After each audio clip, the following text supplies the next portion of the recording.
Kemudian yang ketiga adalah balik. Ya, tadi sudah kita singgung juga dalam kewajiban sholat. Ya, sehingga syarat sahnya orang yang sholat itu adalah orang yang balik. Kemudian syarat yang keempat adalah toharoh. Ya, toharoh artinya bersuci. Bersuci dari apa? Bersuci, ingat Bapak Ibu, bersuci itu tidak hanya wudu. Ya, bersuci itu tidak hanya wudu Bapak Ibu. Bersuci itu ada dari dua hal. Ya, bersuci itu dari dua hadas. Ya, dari dua hal yang kotor, besar dan kecil.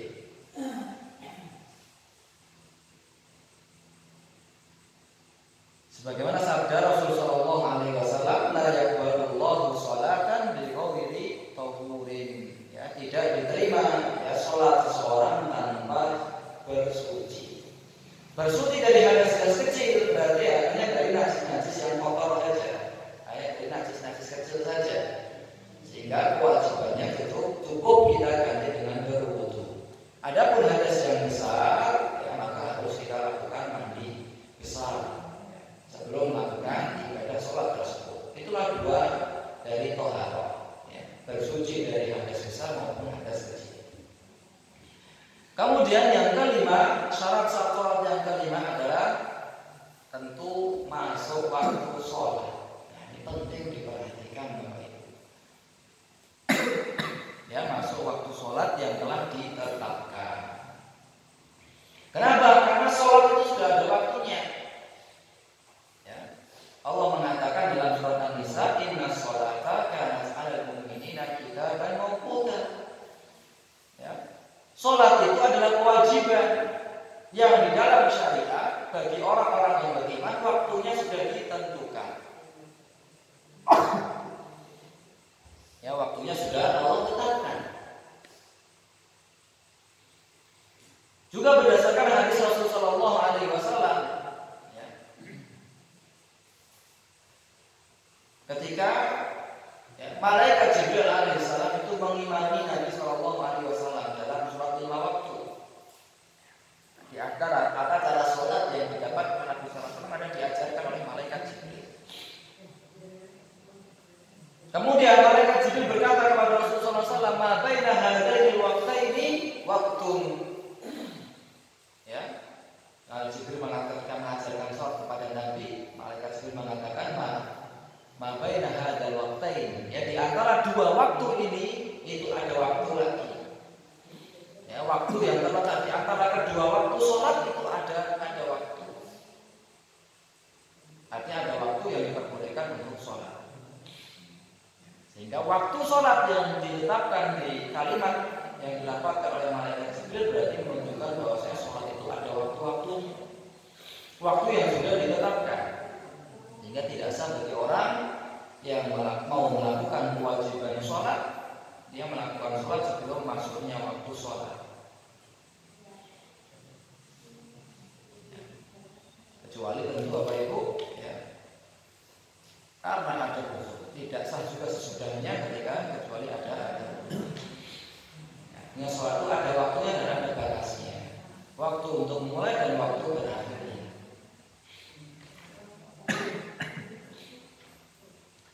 Kemudian syarat-syarat sholat yang keenam adalah menutup aurat. Ya, adalah menutup auratnya.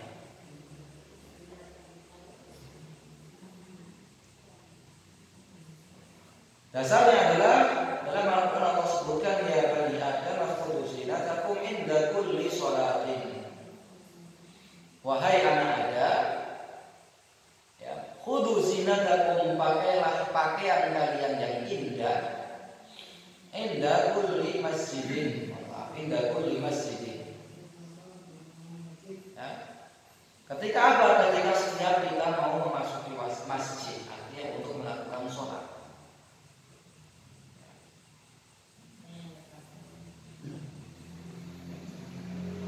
Allah juga menyebutkan, ya bani Adam qad anzalna 'alaikum libasan yuwari sawatikum wa risha.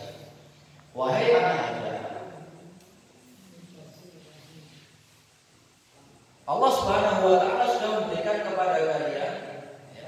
kenikmatan berupa pakaian. Jadi pakaian itu nikmat. Untuk apa fungsi dari pakaian tersebut? Untuk apa Bapak dalam ayat ini? Satu, ya untuk menutupi aurat kita. Sehingga aurat itu kewajibannya hanya ketika sholat. Sholat memang harus menutup aurat. Tetapi di luar sholat apakah kita diwajibkan boleh buka aurat? Tetap harus wajib menutup aurat Bapak Ibu. Sehingga kewajiban menutup aurat ini kewajiban tidak hanya ketika sholat saja. Ya, tanwijin di ruku, ya tenara rumah, buka jilbab, bentar. Tan masjid di sarung, memang di kolor. Oke Pak. Nah, padahal itu aurat Bapak Ibu. Kenapa? Karena fungsi dari pakaian yang Allah Subhanahu wa taala sebutkan dalam ayat ini, ya bani Adam qad anzalna 'alaikum libas, sudah kalian diberikan pakaian. Yuwari sawatikum, untuk apa pakaian itu? Allah sebutkan yuwari sawatikum, untuk menutupi aurat kalian. Ya, warisha, dan untuk memperindah diri kita. Ya, selain fungsinya pakaian itu untuk memperindah, kalau sekarang kan kembali memperindah dulu baru menutup aurat. Masalah aurat belakangan, aurat dulu baru diperindah. Ya, aurat dulu baru diperindah pakaiannya. Ya, sehingga bahkan kadang aurat laki-laki sesama laki-laki nggak boleh saling melihat Bapak Ibu. Ya, Rasul mengatakan, la yanzurullahu ila aurati rajul ila aurati rajul. Tidak boleh laki-laki itu juga melihat auratnya sama laki-laki.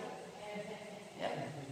Maka sebaliknya perempuan juga tidak boleh melihat batasan aurat perempuan. Kecuali perempuan di Bapak Ibu ada batasan-batasan hal-hal yang bisa ditampakkan perhiasan di dalamnya, maka boleh diperlihatkan antar perempuan. Maka kewajiban menutup aurat adalah kewajiban tidak hanya ketika sholat Bapak Ibu, tapi juga di hari-hari kita. Adapun aurat laki-laki yang masyhur, yang disepakati dan sudah sering kita mengetahuinya adalah dari pusar. Berarti pusarnya nggak kelihatan Bapak Ibu. Ya, kalau dari pusar berarti pusarnya nggak kelihatan sampai lutut, berarti lututnya juga nggak kelihatan. Itu batas aurat laki-laki. Adapun aurat perempuan semua ya tubuhnya kecuali ya, tangan dan wajah. Ya, tangan. Telapak tangan harus ditutup, atasnya berarti jenengan. Ya, berarti yang sininya kalau jenengan berpendapat telapak tangan saja yang boleh dilihatkan, berarti yang sini harus ditutup. Harus tertutup atas tangan. Bukan dia kan pakai kaos tangan di sini. Ya, tapi pendapat yang kami ambil yang lebih kuat adalah pendapat tangan dan wajah.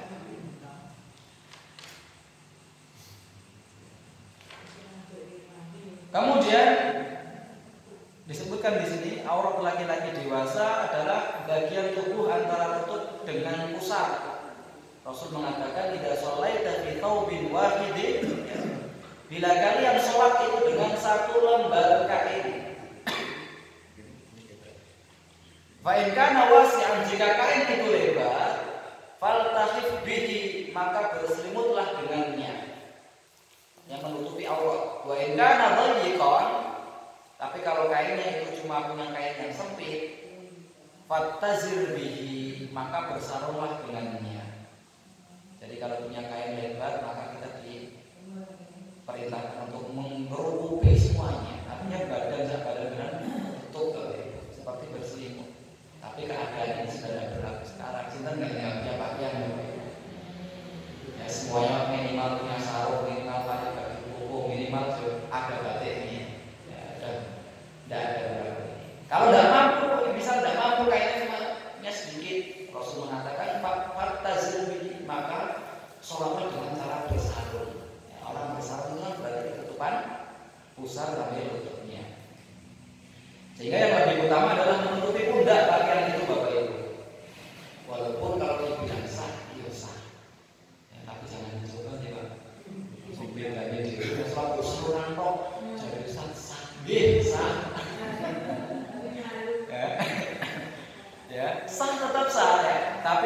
tentu yang lebih baik, yang lebih utama adalah ketika kita ya khudhu zinatakum, tadi dalam ayat disebutkan kita diperintahkan untuk mengambil zina. Zina itu pakaian terbaik kita untuk sholat.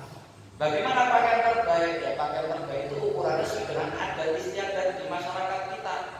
Karena yang terbaik, pakaian terbaik di Jawa belum tentu menjadi pakaian terbaik di Arab sono, Bapak Ibu. Pakaian terbaik di Afrika belum tentu dengan anggap baik. Nah, berarti hukum pakaian terbaik dari mana? Sesuai dengan adat istiadat masyarakat. Sehingga Islam itu bukan agama yang antipati dengan adat. Ya, Islam juga mengambil hukum di dalam bersyariat, dalam hukum itu dengan hukum al-urf. Urf itu artinya adalah adat istiadat setempat. Sehingga pakaian terbaik, zina terbaik untuk sholat di masyarakat kita apa? Ya pakai sarung, pakai kain koko atau baju batik, pakai sono. Nah, itu sudah kita anggap pakaian apa? Terbaik. Walaupun ya ada yang pakai kaos, boleh enggak? Boleh. Tapi kalau dipilih yang terbaik bagaimana? Ya masuk ngambil Allah, sahabatnya Bapak Ibu kan. Ya, kita menghadapnya Rob yang memberikan kita rezeki, jodoh dan ngatur hidup dan mati kita, masuk kita seamanya kan. Kita dalam pakaian dinas, dalam pakaian kerja saja rapinya, masya Allah. Ya ini dalam ya kewajiban ibadah kita sama. Sehingga tentu yang lebih afdal ketika sholat itu menutupi seluruh ya pundaknya itu dengan pakaian. Kenapa? Karena Nabi SAW tadi mengatakan dalam hadis kalau punya kain lebih maka tutupi pundak, kalau tidak ada ya maka cukup pakai sarung saja. Sedangkan aurat bagi wanita maka seluruhnya adalah aurat kecuali wajah dan kedua tangannya. Kecuali bila dia sholat di depan laki-laki asing, ini bukan mahramnya, maka boleh dia menutupi wajahnya. Sabda Rasulullah SAW, al-mar'atu awrah. Ya wanita itu adalah aurat, artinya perlu dijaga. Ya, perlu dijaga dari penglihatan hal-hal yang diharamkan. Kemudian syarat sah sholat yang ketujuh setelah menutup aurat adalah menjauhi najis pada badan, pada pakaian, dan pada tempat sholat. Nah ini perlu kita pastikan. Ya, sehingga sebelum kita melaksanakan ibadah sholat maka perlu kita pastikan badan kita, pakaian kita, dan tempat sujud kita, tempat sholat kita itu bebas dari najis.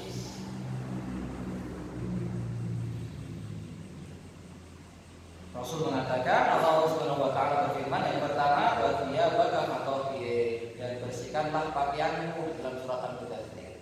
Dalam hadis Rasul mengatakan, tanazzahu 'anil baul, ya, bersihkanlah diri kalian dari air kencing, fa inna amat, ya, karena sesungguhnya kebanyakan amata ada di kubri, sesungguhnya keumuman dari azab kubur itu minhu disebabkan karena air kencing. Nah, ini berarti perlu hati-hatian Bapak. Kadang orang kencing itu tidak memperhatikan cipratan. Kadang orang ketika buang air kecil itu tidak memperhatikan cipratan kemana arah cipratan air yang sudah dia limpahkan itu Bapak. Sehingga kalau tidak tahu cipratan itu kemana, ya maka bisa jadi ya kena pakaian atau badannya. Ya, sehingga sunnahnya ketika buang air kecil itu jongkok Bapak. Ya, untuk apa? Untuk kehati-hatian kita supaya pakaian kita, supaya kaki atau anggota badan kita tidak terkena najis. Karena cipratan itu kalau kita perhatikan kecil apa yang tidak kelihatan ada. Ya, apalagi yang kan kecilnya dengan gede. Ya cipratan itu apalagi ditembakkan ke pohon, tembakkan ke mana. Nah itu kan kita nggak tahu cipratannya nembak kemana, apalagi ke tembok kan nembak balik apa itu. Nah kalau nembak balik berarti kan otomatis celana kita, kaki kita itu kena najis. Walaupun itu kecil, walaupun itu kita samar tidak tahu, tapi perlu hati-hati. Kenapa Rasul memberikan wanti-wanti dalam hadis ini? Kita kita perlu berhati-hati ya ketika membersihkan ya kencing. Kenapa? Karena sebagian ada kubur itu datang dari sebab kita tidak menjaga kesucian dari kencing kita. Kemudian sabda Rasulullah SAW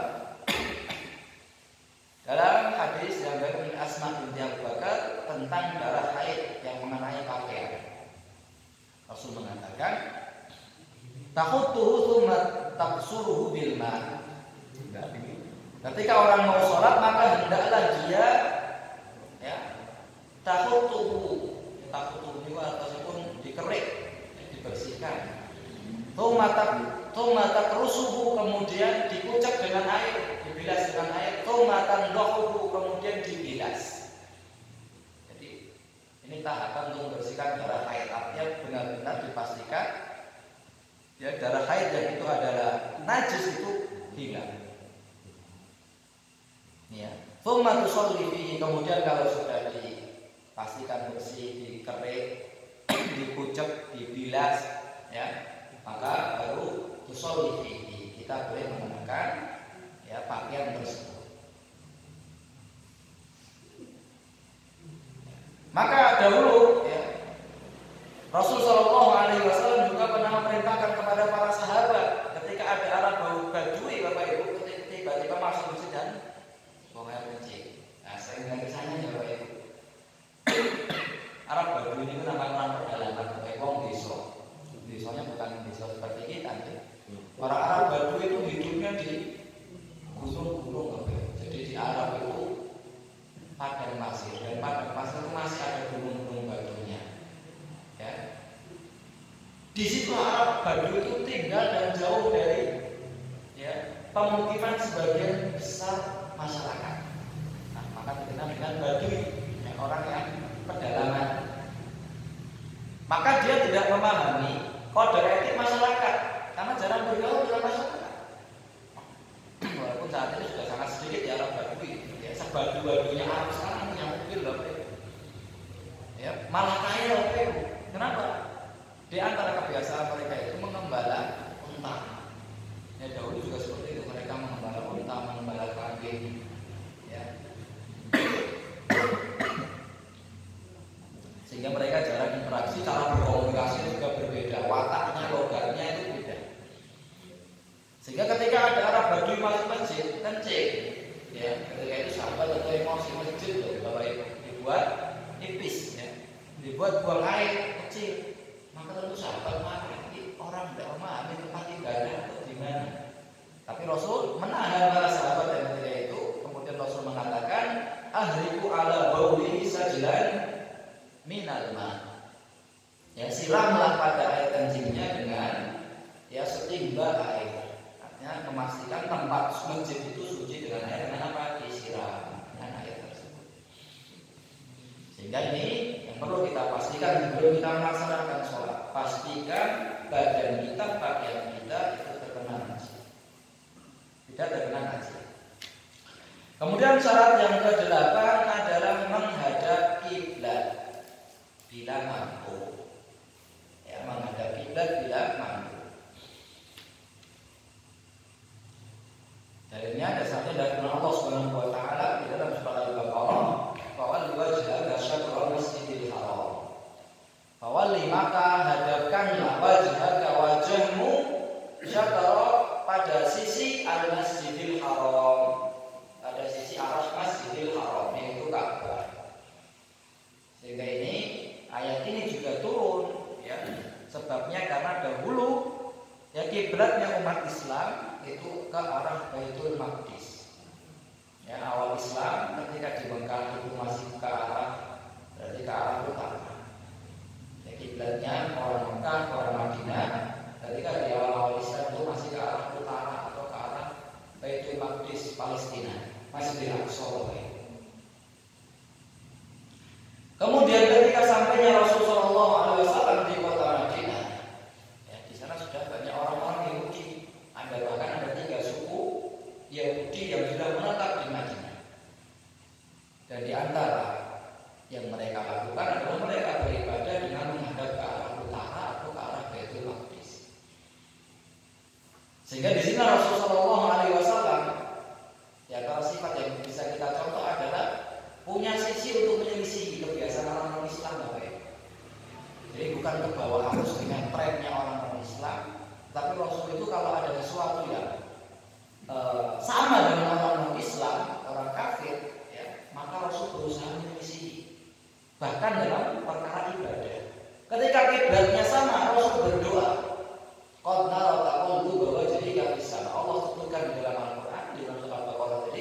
Qad nara, sungguh kami telah melihatmu wahai Muhammad. Ya, engkau menengadahkan tanganmu, artinya Rasul itu berdoa. Untuk apa doa Rasulullah SAW? Taqallu bahwa jadi sama dengan menengadahkan tangan beliau ke langit.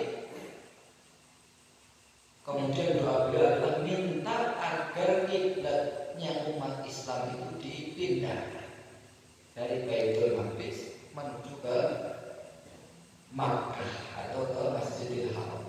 Maka Allah Subhanahu wa taala jawab, "Fawalli wajhaka syatrul Masjidil Haram." Sekarang hadapkanlah wajahmu ke arah Masjidil Haram. Ini di antara pelajaran yang bisa kita contoh bagaimana kita bisa menyelisihi adat istiadat kebiasaan ciri coraknya orang-orang Islam. Menghadap kiblat juga bagian disebutkan dalam hadis Rasulullah SAW, "Idza qumta ila sholatin fa asbighil wudu, tsumma istaqbilil qiblah." Apabila kalian hendak menjalankan ibadah sholat, maka asbighil wudu, sempurnakanlah wudumu, kemudian menghadaplah ke arah kiblat. Ini sudah sampai mudahnya Bapak Ibu untuk mengarahkan kita itu ke kiblat. Selama ada HP, ada kompas, ya kita bisa mencari arah kiblat kita. Bahkan jam sudah ada jam yang ada kiblatnya. HP tinggal buka internet, kiblat finder Bapak Ibu. Dengan di sawah mungkin berarti di bawa HP, di sawah kita HP buatan gitu. Ini pasti betul ya. Saat ini zamannya orang itu bingung orang ujung HP Bapak Ibu. Zamannya kalau nggak ujung HP itu melebihi bingungnya nggak bawa dompet.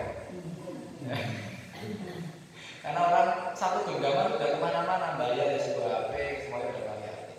Nah di antara kemudahan sekarang kiblat sudah ada, kiblat finder aplikasi atau buka website saja, tinggal tulis di Google ya kiblat. Ya sudah kita arahkan kiblat kita ke arah mana. Kalau HP kita ada kompasnya, ya sudah dibantu untuk mengarahkan. Sehingga kita tidak kesusahan saat ini. Kemudian yang terakhir Bapak dan Ibu yang kami muliakan, syarat sah sholat selanjutnya yang terakhir adalah niat. Ya, maka orang sholat itu harus ada niat. Ya, niatnya sholat apa? Ini sholat wajib kah? Sholat sunnah? Ini sholat duhur kah? Sholat asar? Sehingga niat ini adalah pembeda dari amal yang wajib dan sunnah. Niat ini adalah pembeda dari amal yang sifatnya sunnah maupun wajib dan kebalikannya. Dan niat ini juga yang mempengaruhi kualitas amal ibadah kita. Bisa jadi niat kita itu ya besar dan amal yang kita kecil, tapi ternyata karena sebab niat pahala menjadi besar. Tapi sebaliknya Bapak Ibu, karena niat kita kecil, walaupun amalannya itu nampak besar, tapi bisa jadi karena sebab niat kita yang kecil menjadikan pahalanya juga kecil. Sehingga niat itu harus senantiasa kita hadirkan di dalam hati kita. Kita ini mau sholat apa Bapak Ibu, mau sholat zuhur, kita niatkan itu sholat. Sehingga tempatnya niat itu ada di hati, dan hakikat niat itu adalah tekad yang ada di dalam hati kita untuk melakukan sesuatu. Misalnya adalah hadis Rasul innamal a'malu binniyat. Sesungguhnya amal itu tergantung dari niatnya. Baik Bapak dan Ibu yang dimuliakan, maka yang bisa kita sampaikan di kesempatan malam hari ini terkait syarat sah sholat kita. Sehingga sebelum kita melakukan sholat perlu kita pastikan 8 atau 9 dari syarat sah sholat yang sudah kita sebutkan tadi. Islam, akal, balik itu sudah syarat yang umum Bapak Ibu. Namun perlu kita perhatikan ya toharoh kesucian diri kita. Kita perhatikan masuk waktu sholatnya. Kita perhatikan aurat kita benar-benar tertutup ya. Jangan sampai orang ya namun yang ibu-ibu rambutnya masih kelihatan, yang bapak ya auratnya kalau sholat masih suka tersingkap, kelihatan lututnya, kelihatan pusat dan belakangnya, ya, itu perlu kita ya cermati.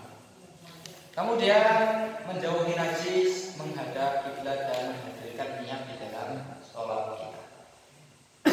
Sehingga itu yang perlu kita perhatikan Bapak Ibu sebelum kita memasuki sholat. Karena sah ini adalah sesuatu yang sholat itu tergantung dengannya Bapak Ibu. Ya. Sholat itu tergantung dengan ini, maka yang perlu kita perhatikan sebelum sholat adalah hal-hal yang harus kita pastikan di dalam sholat kita itu ada. Kemudian nanti kita sholat baru kita pastikan rukun-rukun sholatnya harus ada. Insyaallah rukun-rukun sholat kita bahas di kesempatan yang akan datang. Sallallahu kepada Nabi Muhammadin wa ala alihi wasallam. Alhamdulillahirabbil alamin. Baik, ada pertanyaan terkait materi syarat salat sah sholat yang kita kaji di kesempatan malam hari ini.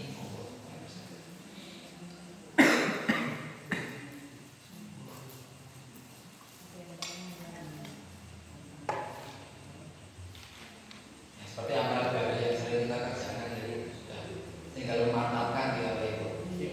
Insyaallah tinggal memantapkan dan memperbaiki bersama-sama. Kadang ada satu menurutnya. Kalau sholat tiba-tiba terasa mau kentut itu terus ditahan sampai selesai sholat itu makruh. Kenapa makruh? Makruh itu harus takosi pun boleh, tetapi ya kalau bisa jangan. Makruh itu artinya dibenci, sesuatu yang tidak disukai, itu makruh. Artinya kalau kita melakukan tidak bisa apa-apa. Dengan sholat nahan kencing, nahan lutut, monggo silahkan. Tetapi afdalnya, utamanya apa? Biar kita nggak masuk ke hukum makruh, batal. Ya kita batal sholat. Ya batal sholat untuk ke kamar mandi, batal sholat untuk mengulangi wudhu karena hadas kecil, ya kentut tadi, ya. Kemudian kita baru bergabung lagi bersama imam. Ya walaupun harus terlambat sholat, ya itu lebih utama dibandingkan kita ketar-ketar ketika sholat. Dan sholat kita, ya sholat imamnya salam langsung makbus lari, ya, khawatir nggak sempurna ibadah sholat kita. Biar lebih fokus bagaimana hal-hal yang mengganggu sholat itu hukumnya makruh. Hal-hal yang mengganggu sholat itu hukumnya makruh, termasuk menahan kencing dan menahan kentut tadi. Hal yang mengganggu lagi apa? Bau badan, mabuk. Ya mungkin kita merasa nggak mandi ketika dalam keadaan nggak mandi, ya kemudian habis dari sawah keringetan nggak ganti baju dulu, kayak misalnya gitu. Kemudian kita langsung sholat, boleh nggak? Boleh, ya. Tapi semakruh sampingnya. Nah, dia mengganggu. Mungkin kita nggak merasa terganggu dengan diri kita, tetapi barangkali masyarakat sekitar kita atau orang yang sholat di samping kita itu terganggu. Kita takbir sampai Allah Akbar maghrib gitu kan, langsung yang takbir sebelah kita masya Allah dari takbir kan. Akhirnya yang sholat di sebelah kita asalnya dia nggak nahan kencing, nggak nahan kentut, tapi nahan. Saya nggak tahu sih penting. Maka itu diantara semua hal yang mengganggu fokusnya sholat kita itu dihukumi makruh. Ya. Jika akhirnya kita hilangkan hal-hal yang mengganggu, kita usahakan hal-hal yang mengganggu ketika sholat kita itu sudah clear ketika sholat. Nah, bukan ketika diantara hal yang mengganggu sholat juga, mungkin sebagian terganggu, sebagian enggak, yang macam-macam. Orang pakai kaos campurannya gede, Pak.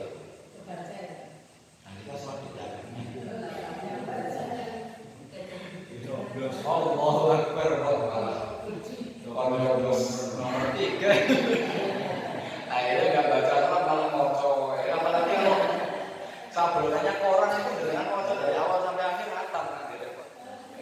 Maka kami sarankan Bapak Ibu yang sholat mungkin pakai baju polosan, jadi pakai syukur-syukur ya alhamdulillah pakai baju takwa, ya pakai baju koko, ya pakai batik itu saya lebih saya dengan pakaian yang baik di masyarakat kita.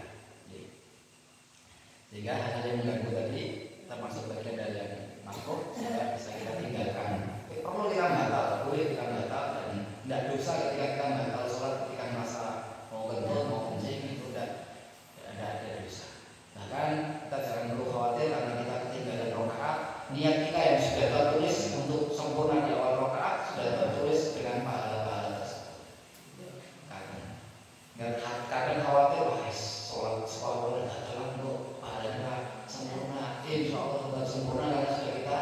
niati dari awal. Sehingga ini fungsinya niat, Bapak Ibu. Kalau kita niat sholat ngeritnya itu ya kita akan hitung pahala ngerit, Bapak Ibu. Tapi kalau kita niat sholat awal waktu, ya berusaha untuk tidak telat, walaupun di pertengahan sholat kita batal karena segala sesuatu, pahala kita tetap tulis. Ini pahala niat. Jadi kalau kita niat yang baik-baik, Bapak Ibu, walaupun kita belum melakukan saja dan kita terhalang untuk melakukannya, itu sudah terhitung pahala melakukan perbuatan. Kenapa? Niat. Jadi di antara keistimewaan seorang itu berniat di dalam ibadah. Tadi kita sampaikan, bahkan disampaikan oleh para ulama, ya, rubba amalin sohirin tusohirul niyah, rubba amalin kabirin ya tukabirul niyah. Ya, bisa kita misalkan ada suatu amalan itu kecil, sebabnya apa? Niatnya kecil. Tapi ada suatu amalan ganjarannya besar, kenapa? Niatnya juga sudah besar. Walaupun kita lihat secara dohir itu ibadahnya besar sekali, cuma kecil niatnya. Dia infak 1 juta, nampak dohirnya, nampak yang kita lihat itu ini amal ibadah ya luar biasa besar dari kita. Tapi niatnya dia kecil dalam infak yang besar tadi, maka juga walaupun yang dikeluarkan gede, pahalanya tetap.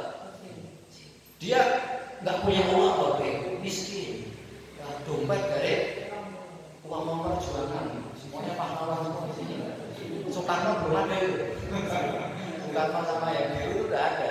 Uang perjuangan semua. Kalau mau masih gambar-gambar pahlawan, gue pedang mereka. Tapi sisa uang cuma segitu. Ini kalau buat infak, ya hanya untuk 1 hari saya bertahan hidup. Tapi kita rela untuk infak. Pak, kalau cuma 1.000, Bapak Ibu, niatnya besar, walaupun yang diinfakkan kecil karena niatnya besar,